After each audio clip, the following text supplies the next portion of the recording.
All right, Adam Clements is a former diplomat and Pentagon official, and he joins us now from Washington. Adam, thank you for being here once again. I wonder if you're surprised that this U.S.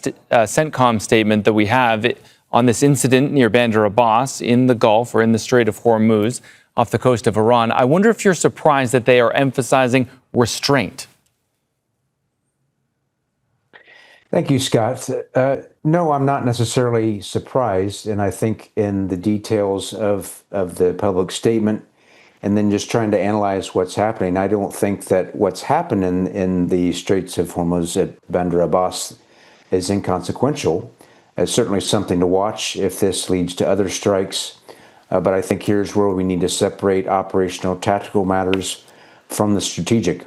And especially if these formal diplomatic negotiations that have to take place in Qatar, if they are able to continue, if we're able to put off another day, another few days, continuing day after day of no renewed air campaign, of no drone strikes or other missile attacks on Gulf states, then I think that's moving. It's not a perfect direction of what some people might want, but it's a better direction than renewed conflict at this point. Adam, President Trump put out several Truth Social posts, but in one of the most recent ones, he says the talks with the Iranians are going nicely. And then he says this: it should be mandatory that all these countries at a minimum simultaneously sign on to the Abraham Accords. And then he lists the countries he's talking about: Saudi Arabia, the UAE, already a member, Qatar, Pakistan, Turkey, Egypt, Jordan, and Bahrain, also already a member. And then he says it may be possible that one or two have a reason for not doing so, and that will be accepted.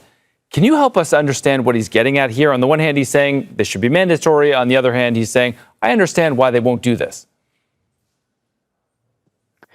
Scott, I think it's been apparent since the beginning of the second Trump administration that expanding the countries of the Abraham Accords has been one of the administration's major goals.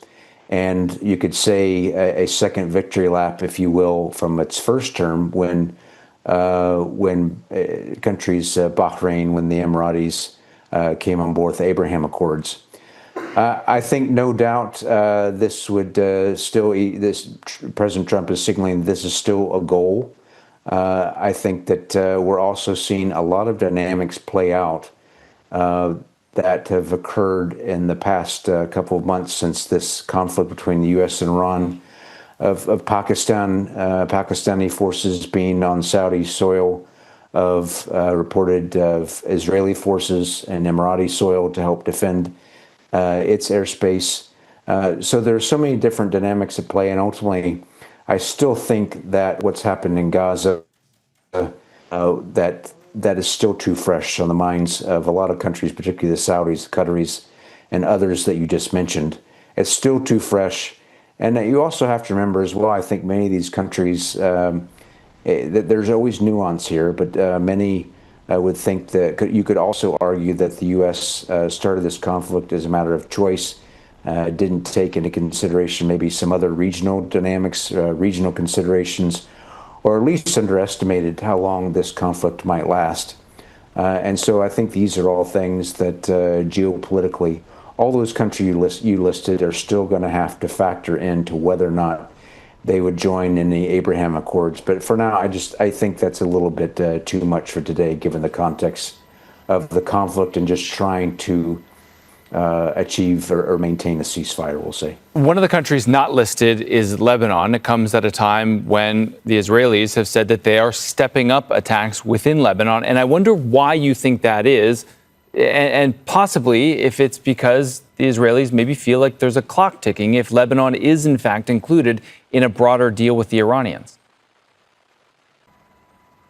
Scott, I think that's reasonable to say. I think definitely the Israelis and the Netanyahu government definitely want to keep the pressure on Hezbollah to do as much as they can to pressure them militarily before there's any more advancement diplomatically between Iran and the United States. Israel, of course, would absolutely be reliant and heavily reliant on the U.S. if there were to be another conflict directly with Iran.